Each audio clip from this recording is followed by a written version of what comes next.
Vi har modtaget deres brev, hvor de anmoder om enkestøtte. Uden deres mands dødsattest kan jeg desværre ikke imødekomme deres anmodning. En mand forsvinder ikke bare. Karoline? Hvem er det? Jeg er hendes mand.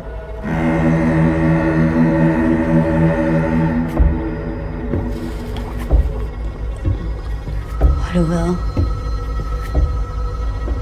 Så jeg har fået et nyt liv. Om forladelse. Verden er et frygteligt sted. Men vi bliver nødt til at tro på, at det ikke er sådan. Hvorfor skulle du hjælpe mig? Hvem skulle ellers gøre det?